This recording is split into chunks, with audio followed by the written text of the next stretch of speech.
주시고 인도하여 주시옵소서. 하나님, 저희 가운데 믿음에 연약한 친구들 있습니까? 하나님께서 믿음을 더하여 주시고, 또한 저희 가운데 근심거리가 있는 친구들이 있습니까? 하나님께서 그 근심을 덜어주셔서 하나님과 저희들과의 관계 속에서 저희들에게 하나님께서 허락하신 그 비전들을 더욱더 뚜렷이 바라보고 하나님 앞으로 나아갈 수 있는 저희들 될 수 있도록 인도하여 주시옵소서. 저희들이 예배를 주님께 성령하실 줄 믿고 감사드리며 예수님 이름으로 기도드립니다. 아멘. 성경 말씀 보시겠습니다. 구약성경 출애굽기 12장 1절부터 14절까지 말씀입니다.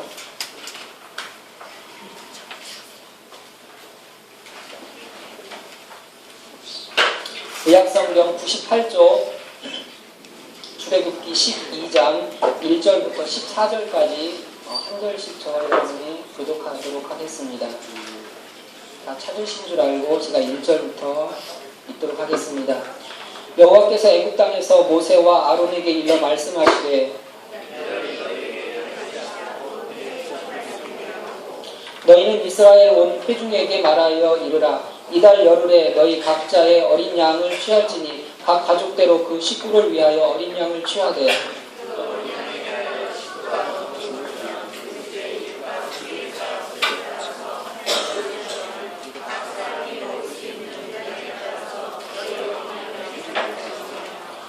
너희 어린 양은 흠 없고 일련된 수컷으로 하되 양이나 염소 중에서 취하고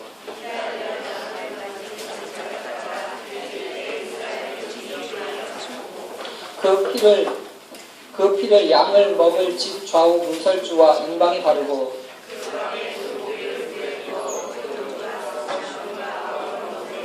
날것으로나 물에 삶아서 먹지 말고 머리와 다리와 내장을 다 불에 구워 먹고 너희는 그것을 이렇게 먹을지니 허리에 띠를 띠고 발에 신을 신고 손에 지팡이를 잡고 급히 먹으라. 이것이 여호와의 유월절이니라.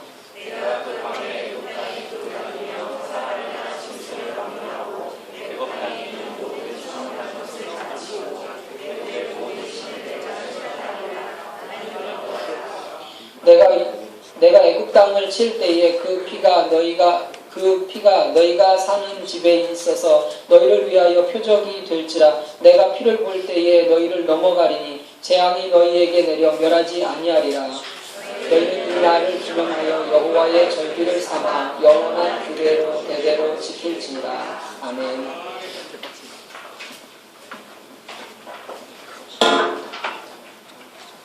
안녕하세요. 비가 추적추적 오고 시험도 있고 날씨는 춥고 그렇네요. 그래도 그런 가운데서 예배에 온 우리 친구들 너무너무 환영합니다. 오늘은 하나님 나라의 계보라는 제목으로 하나님 말씀 전할게요.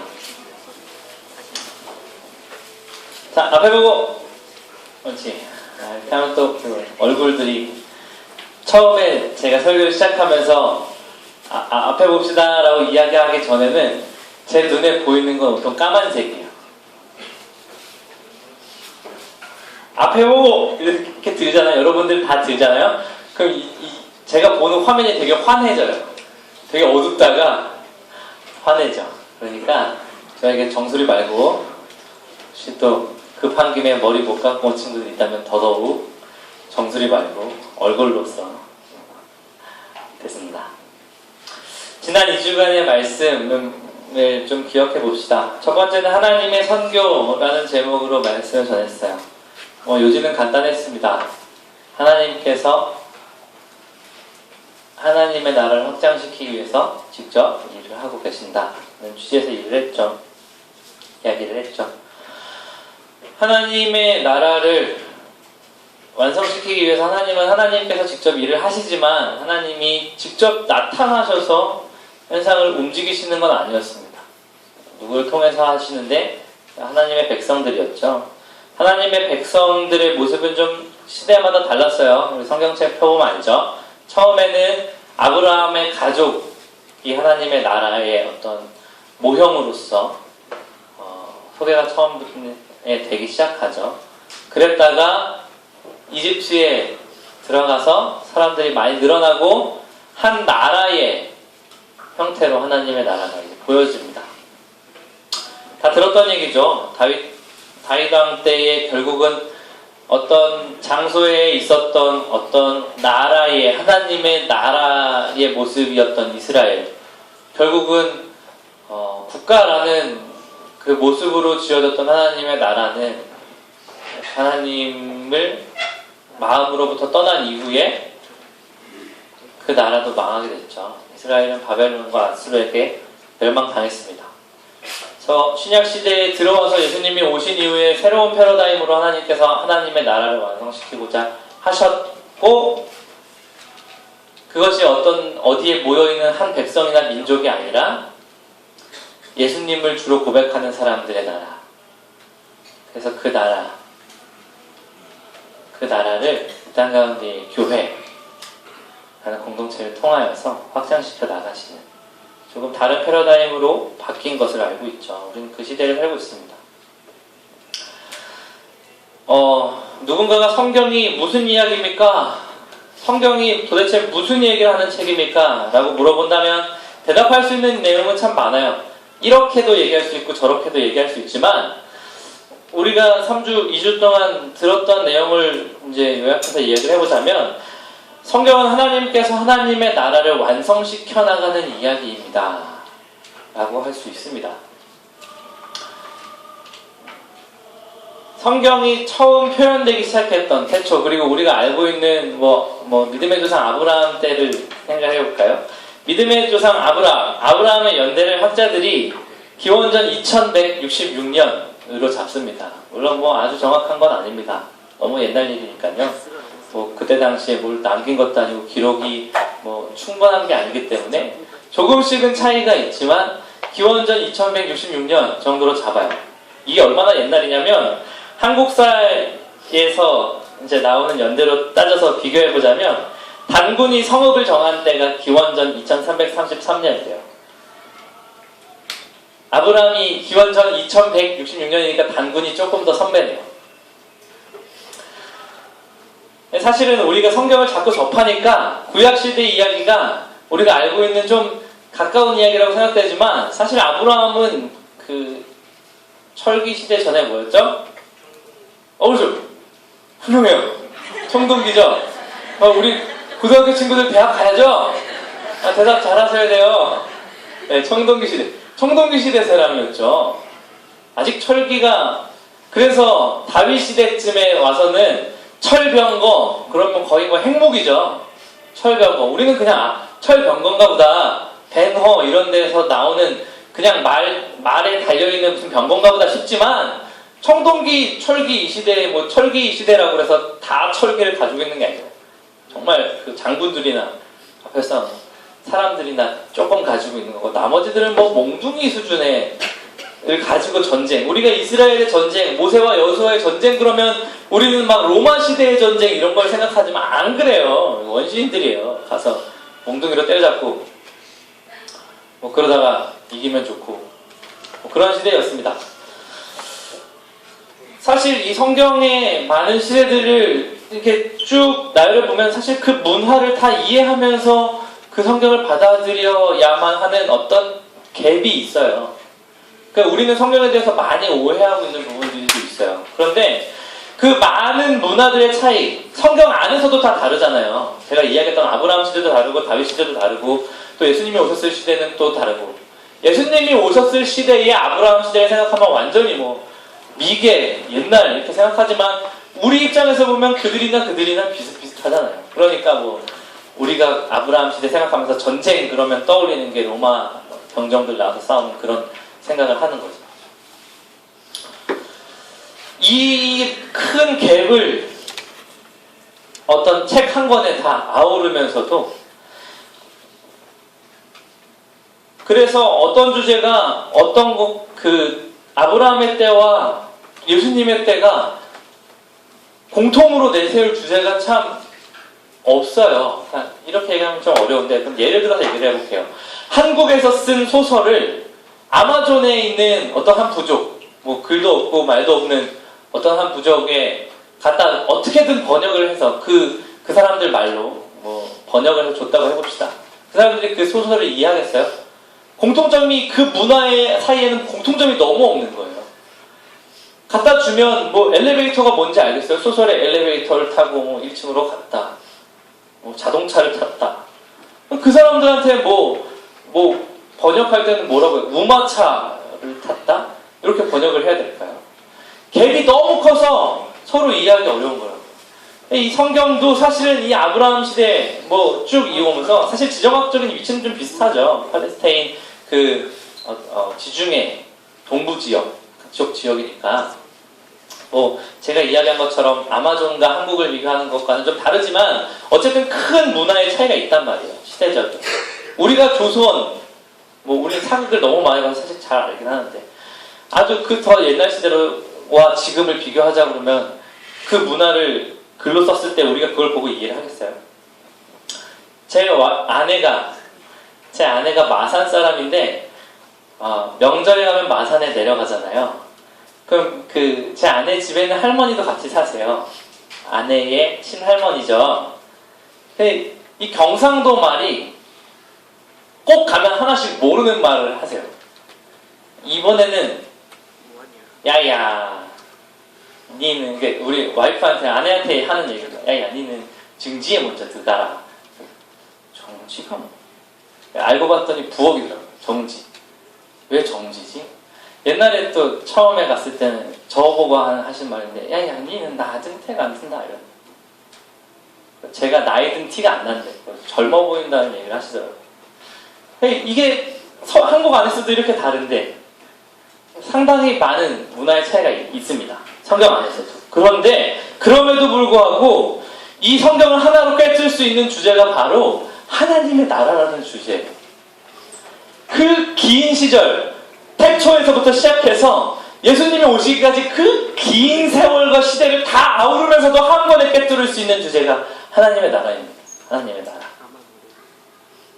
심지어는 하나님이라는 명칭도 그 의미가 계속 변해왔는데 한국 사람이 지금 이해하는 하나님과 유대인이 이해하는 하나님은 또 다른 거예요. 서로 달라요. 물론 같은 존재인데 이해하는 방식과 표현하는 게 다르다고요. 그럼에도 불구하고 성경을 똑바로 읽을 때 한 가지 주제로 통찰할 수 있는 참 좋은 주제가 하나님의 나라라는 주제. 이걸 얘기하려고 했던 게 아니죠. 오늘 읽은 말씀은 6월절에 관한 이야기입니다. 이 6월절도 사실은 6월절에 대한 설명을 하려면 여러 가지 이야기를 해야 되지만 오늘은 다 집어두고 하나님께서 이 이스라엘을 이집트에서 해방시키고자 꺼내실 때 데리고 오실 때 일어났던 10가지 재앙 중에 10번째 재앙이었던 장자의 죽음 재앙 그리고 그 장자의 죽음 재앙 가운데에 행했던 일을 기념하는 절기가 바로 6월절이잖아요. 그 이야기에 대한 간단한 이야기만 하고 정리를 하도록 할게요. 하나님께서 하나님의 나라를 지을 때 우리가 구약 성경을 쭉 읽다 보면 어떤 생각이 드냐면 하나님은 이스라엘이라는 나라를 하나님의 나라로 만드시는구나. 민족이라는 울타리 바운더리에서 하나님의 나라를 시작하셨구나 라고 생각되는데 사실은 그렇지 않은 하나님은 하나님의 나라를 어떤 민족의 바운더리에 넣으려고 하셨던 게 아니었던 증거가 있습니다. 그게 바로 6월절이죠. 이 전에 9가지의 재앙까지는 하나님께서 이집트에만 내린 재앙이었어요. 이스라엘 백성들이 아무 짓도 안 해도 이집트에만 재앙이 내렸어요. 이 10번째 재앙, 그 장자의 죽음 재앙만은 하나님께서 어떤 준비를 시켰어요.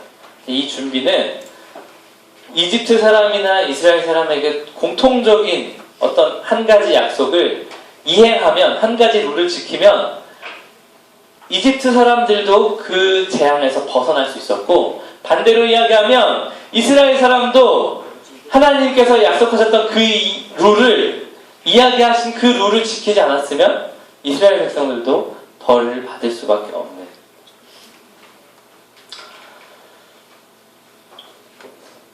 하나님은 이스라엘이 유대인들이 이 성경을 썼잖아요. 그래서 우리가 이 유대인이 쓴 성경을 읽다 보면 아 유대인만을 구원하시는 하나님이구나. 늘 유대인의 승리를 주시는 하나님이구나. 그래서 친유대적인 유대만을 위한 신인 것처럼 표현하지만 그렇지 않습니다. 성경에서 이스라엘이 망하게 되었을 때의 특징들이 있습니다. 이스라엘은 몇 번 망했죠. 뭐 대표적으로 사사기에 한 번 망했고 그 다음에 뭐 열왕기 상하 후에 예언서 이후에 또 바벨론과 악수한테 망했습니다. 이때의 이스라엘이 가진 특징이 뭐였냐면 그들이 가진 신앙이 다른 이들을 심각하게 배척할 때였어요. 물론 다른 이유들을 많이 설명할 수 있을 겁니다. 정치적인 이유들, 뭐 주변 정세에 뭐 아수르가 커서 정복하고 있었다. 뭐 바벨론이 그 다음에 커서 또 더 정복했다. 이렇게 이야기할 수 있지만 우리가 신앙의 눈으로 이 일을 바라봤을 때 이스라엘이 망하게 됐을 때에는 그들이 가지고 있는 그들의 신앙이 다른 신앙들을 완전하게 배척할 때였죠. 그러니까 무슨 얘기냐면 그 사람들이 이 안에 들어오고 싶어도 들어올 수 없을 때 하나님이 이스라엘을 깨부셨습니다. 혹시 오해할까봐 다른 종교와 이스라엘이 타협해야 된다. 아니 어떤 하나님에 관한 신앙이 어떤 다른 종교가 타협해야 된다는 차원에서 그들을 배척했을 때 망했다는 얘기가 아니에요. 다른 사람들이 이 안에 들어오려고 했을 때 절대로 들어오지 못하는 이 경계선이 너무 확실해졌을 때 하나님은 그 경계를 허물어 버리시는 겁니다. 하나님 편에 서 있지 않았던 사람의 입장에서 성경을 읽어보면 이렇게 불합리한 책이 없어요. 이집트 입장에서 이 구약 성경, 특별히 창세기, 이 출애굽기 이쪽을 읽어본다면 사실은 하나님은 좀 나쁜 신이잖아요. 그 백성들만 사랑하고 나머지를 다 죽이는 신이니까요. 그래서 이 성경을 읽을 때 계속 그런 생각이 듭니다. 하나님은 이스라엘만의 하나님이구나.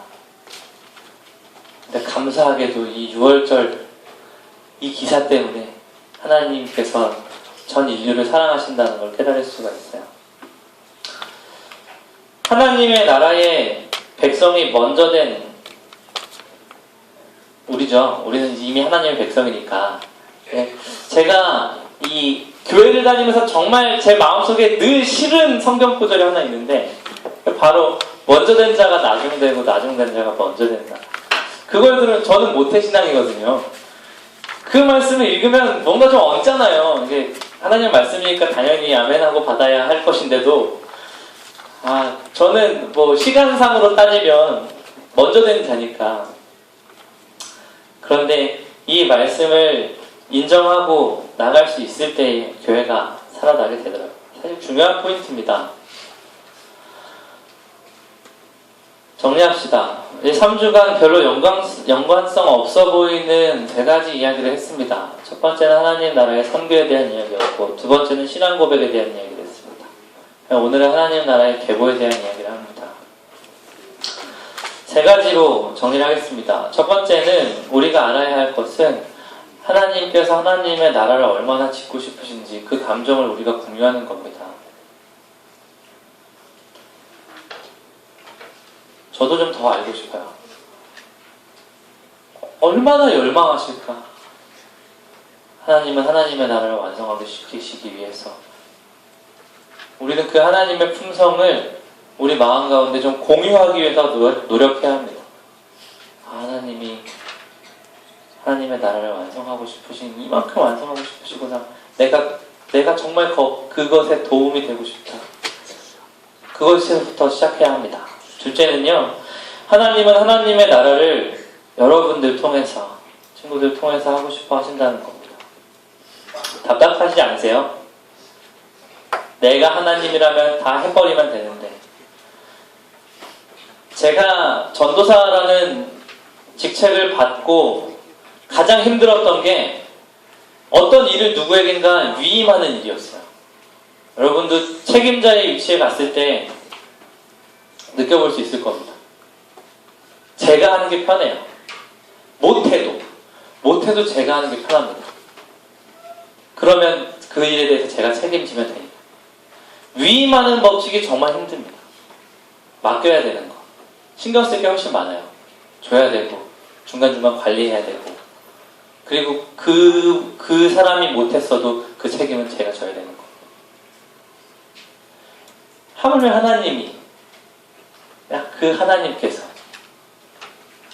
여러분들 통하여서 일하고 싶어 하십니다. 하나님이 얼마나 하나님의 백성 통해서 일하고 싶으신지는 성경을 그냥 쭉 읽어보면 구구절절이 나오잖아요. 마지막, 우리는 하나님의 나라를 위해서 일을 해야만 한다는 겁니다. 제가 처음 이야기했던 하나님의 선교는 지금까지 해온 역사를 되짚어보는 겁니다. 과거의 이야기였어요. 신앙 고백은 현재 여러분이 어떤 위치에 있는지 지점을 찍는 겁니다. 하나님의 나라의 계보를 잇는 것은 우리의 미래를 준비하는 것이죠. 우리를 위한 것이 아닙니다. 하나님의 나라를 위한 것이죠. 성경에는 많은 족보와 계보가 나와요. 하나님이 누구랑 약속하실 때는 아주 공통적인 것이 있는데, 예를 들면 구약에 아브라함에게 자손의 약속을 하셨습니다. 나라의 약속도 하셨죠. 다윗에게는 또한 나라와 그의 왕권에 대한 얘기를 하셨습니다. 그리고 예수님이 이 땅에 오셨다가 올라가실 때는 너희가 온 세상에 전하여라 라는 명령을 하셨어요. 서로 다른 시대에 이야기했지만 그 세 가지의 공통점은 하나님께서 하나님의 나라를 위한 연속성을 너희가 이 땅 가운데 퍼뜨려라 라고 명령하셨다는 겁니다. 사랑하는 광성교회 중고등부 공동체가 하나님 나라의 계보를 이었으면 좋겠습니다. 여러분들이 여러분 자식 낳고 일하는 게 아니고 우리의 잠재된 형제자매들, 생명 없이 사는 사람들에게 생명을 주는 일에 우리가 조금씩 일을 했으면 좋겠습니다. 교회가 상황이 여의치 않아서 사실은 마음은 참 많은데도 전도를 여러분에게 강조하지 못하고 있는 것을 참 마음 아프게 생각해요. 여러분은 가만히 계시면 안 됩니다. 우리가 가만히 있는 것은 그대로 정지한 것이 아니라 떨어지고 있는 거예요. 그렇다는 건 하나님 나라에는 큰 위기입니다.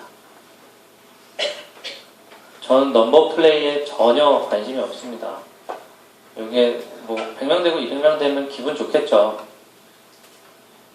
그걸 위해 여러분에게 이야기하는 건 절대 아닙니다. 우리가 하나님 나라를 위하여서 하나님께서 여러분을 이 땅에 보내셨기 때문에 우리가 그것을 위하여서 살고 있는지 아닌지는 하나님이 이 땅에 우리를 보내신 목적대로 살고 있는지 아닌지가 결정되는 거예요. 우리가 하나님의 나라를 세상 가운데 전하는 일은 우리가 교회 다니는 사람으로서 해야 되는 덕목 중에 하나를 하는가 안 하는가에 대한 문제가 아니라 여러분을 이 땅 가운데 창조하신 하나님의 목적을 이해하고 있는가 아닌가에 대한 문제라고요. 우리가 어떻게 받아들이는 거에 따라 다른 겁니다. 여러분들이 제가 이야기한 이런 관점에서 하나님의 나라를 위한 인생을 여러분들이 살아간다면 지금 여기서 여러분 전도하세요라고 이야기하는 것이 또 귀찮게 한다 라고 받아들이게 될 수 없는 거죠. 네, 선언하고 마치겠습니다. 사랑하는 광성교회 중고등부 공동체가 정말로 하나님의 나라의 계보를 잇는 그런 공동체가 되었으면 좋겠습니다. 그래서 수백 명, 수천 명의 하나님의 나라의 계보를 여러분들 한 사람을 통하여서 이어지게 만드는 우리 중고등부, 광성교회 중고등부 공동체가 되길 간절히 원합니다. 두 눈 감고 기도합시다. 네. 기도할 때에 좀 다짐하고 간구하면서 좀 기도합시다. 여러분 전도하라는 얘기가 아니에요. 첫 번째는 여러분들이 잘 사셔야 돼요. 교회 밖에 있는 사람들이 여러분 보고 교회 다니는 사람이 좀 다르구나. 좀 그게 먼저 아닌가요? 여러분 그게 여러분의 하나님의 선교의 시작 아닐까요? 여러분이 가서 교회 가자라고 이야기하는 것도 참 큰 용기인 건 맞는데 여러분이 진짜로 하나님의 백성답게 살아가는 모습을 그들한테 보여주는 게 아니죠. 그렇게 살면, 그리고 예수님의 사랑으로 여러분이 살면 이 세상 가운데는 그런 사랑은 없잖아요. 그러면 그런 사랑 경험해보지 못한 사람들이 여러분이 베푸는 사랑들 보면서 아, 저거구나. 저런 사랑을 배우고 베풀 수 있는 곳이라면 나도 좀 가보고 싶다. 그게 뭔지 아닌가요? 우리 너무 하나님의 나라의 백성 정체성을 좀 못 가지고 사는 건 아닌지 돌아보면서 기도하시고 다시 한번 구하면서는 주님, 내게 용기가 닿으면 좀 내 주변에 있는 사람들이 하나님의 나라 백성되게 하기 위해서 전략적으로 여러분들 스스로가 생각할 수 있는 것들 있잖아요. 가서 교회 가자 이게 아니라요.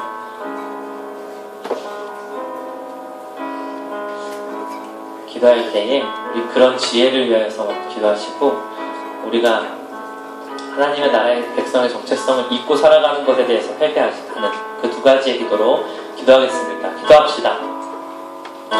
주님 아버지 사랑하셔서 우리를 이 땅에 보내주시면 감사합니다. 주님께서 얼마나 하나님 나라를 당장이라도 짓고 싶을 만한 열망과 또한 주님께서 원하심이 아버지 이 성경에 절절히 써있는데 주님 우리는 너무 느긋합니다. 또 하나님의 나라는 돼도 괜찮고 안 돼도 괜찮고 잘 살아갑니다.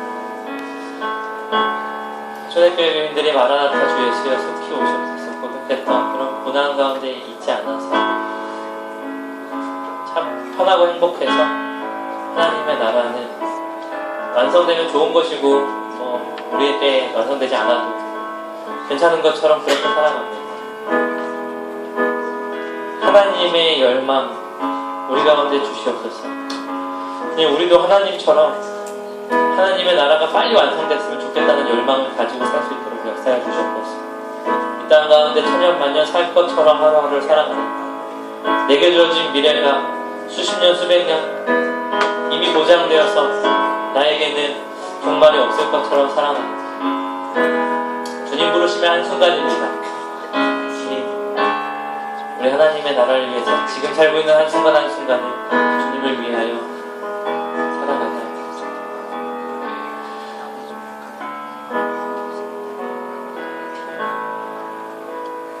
하나님 감사합니다. 우리를 이 땅에 보내주셔서 감사합니다. 이 땅에 보내주셨기 때문에 하나님의 나라의 백성으로 살아가겠습니다. 그렇지 못하게 만드는 많은 조건들과 넘어뜨리는 많은 것들이 있지만 그 모든 것들을 이겨내고 이 땅 가운데서 꿋꿋하게 하나님의 나라의 백성으로 살아갈 수 있도록 힘주시옵소서. 사랑하는 예수님의 이름으로 기도합니다.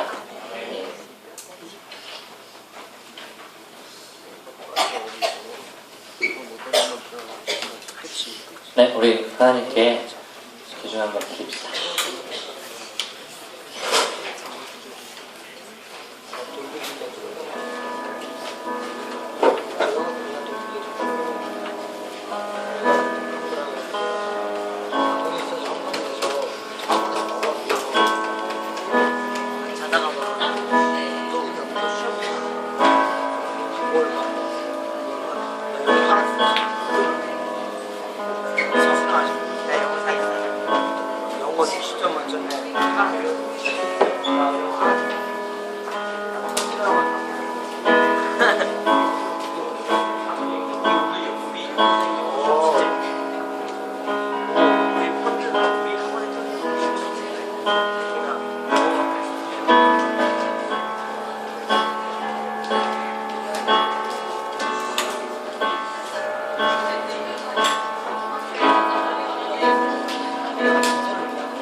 우리 드린 예물을 위하여서 기도하겠습니다.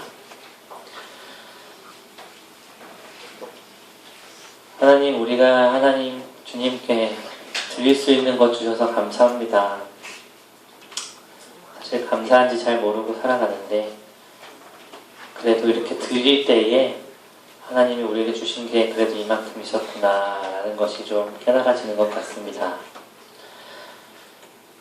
주님 앞에 소중히 구별하여서 드린 이 예물 주님께서 기뻐 받아주시고 정말 이 땅 가운데에 예수를 모르는 자들, 그들 가운데에 육신의 생명은 있으나 영의 생명이 꺼져가고 있는 그들에게 생명의 빛을 비춰줄 수 있는 그런 사역에 이 예물들이 쓰이게 하여 주시옵소서.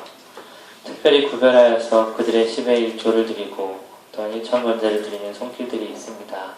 특별히 구별하여서 더욱 힘써 드리는 자들에게 주님의 나라의, 하나님 나라의 백성답게 살아갈 수 있는 복을 채워주시고 이 예물 주님께서 많이 홀로 기뻐하여 주시옵소서. 이 예물로 인하여서 이 나라가 하나님의 나라가 되게 간절히 원하며 사랑하는 예수님의 이름으로 기도합니다. 네.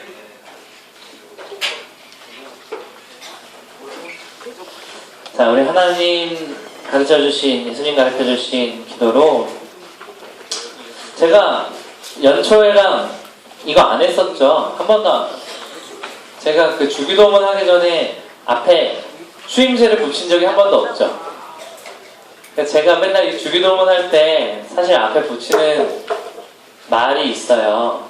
근데 맨날 주기도문 할 때 주기도문 같이 하십시다 하고 제가 시작하고 하잖아요. 네, 그게 우리에게 의미가 별로 없는 것 같고 좀 예배에서 이상하게 느껴져서 제가 이제부터는 주기도문 시작하기 전에 너희는 이렇게 기도하라 라는 추임새를 붙이겠습니다. 그러면 하늘에 계신 우리 아버지라고 함께 주기도문 하시면 됩니다. 주기도문 하시겠습니다. 너희는 이렇게 기도하라. 하늘에 계신 우리 아버지, 아버지 이름을 거룩하게 하시며 아버지의 나라가 오게 하시며 아버지의 뜻이 하늘에서와 같이 땅에서도 이루어지게 하소서. 오늘 우리에게 일용할 양식을 주시고 우리가 우리에게 잘못한 사람을 용서하여 준 것 같이 우리의 죄를 용서하여 주시고 우리를 시험에 빠지지 않게 하시고 악에서 구하소서. 나라와 권능과 영광이 영원히 아버지의 것입니다. 아멘. 충분히 나오셨어. 넣어주시겠습니다.